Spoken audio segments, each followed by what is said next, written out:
প্রথম অধিবেশনে প্রথম দিনে এবং দ্বিতীয় দিনে দেখলাম সেই আপনার আবার দিক হারানোর বাণী, দিক হারানোর ধ্বনি শুনতে পেলাম।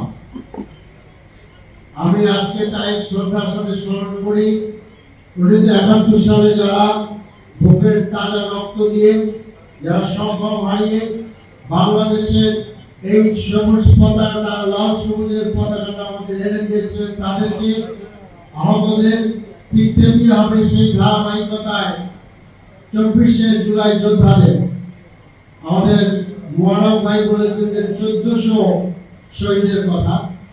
এখানে একটা সংশোধনী আছে, আসলে 1400 শহীদদের লিস্টটা জাতিসংঘ কর্তৃক অ্যাপ্রুভড, কিন্তু এই শহীদের সংখ্যা অনেক বেশি হবে। আমার মনে হয় not less than 200,000 or more than that, 35,000-এর মতো লোক আহত হয়েছেন। এদের মধ্যে তরুণদের সংখ্যাই বেশি, যারা তাদের হাত হারিয়েছে, পা হারিয়েছে। চোখ হারানো লোকের সংখ্যা অনেক, যারা পৃথিবীতে আর জীবনের জন্য বাংলার জমিন আর দেখতে পাবে না।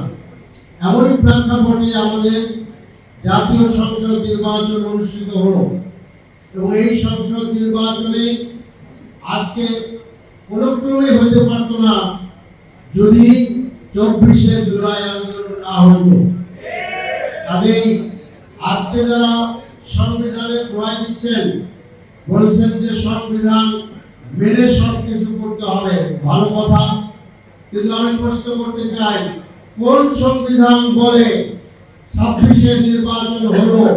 এটা আমাদেরকে জানাবেন। এটা কোন সংবিধান, যে সংবিধান মেনে আমরা নির্বাচন করলাম? আমি আরো জিজ্ঞেস করতে চাই, কোন সংবিধানের বলে বেগম জিয়াকে কারাগারে নেওয়া হয়েছিল এবং দীর্ঘদিন তিনি কারাগারে ছিলেন? অনেক আবেদন নিবেদন করা সত্ত্বেও অতি প্রয়োজনীয় চিকিৎসা জন্য বিদেশে যাওয়ার তার প্রয়োজন ছিল, সেটা জাতি করতে পারেনি, বিএনপি করতে পারেনি, আমরা করতে পারিনি, সকলে দেশে দেশে অনেকেই দাবি জানিয়েছিল।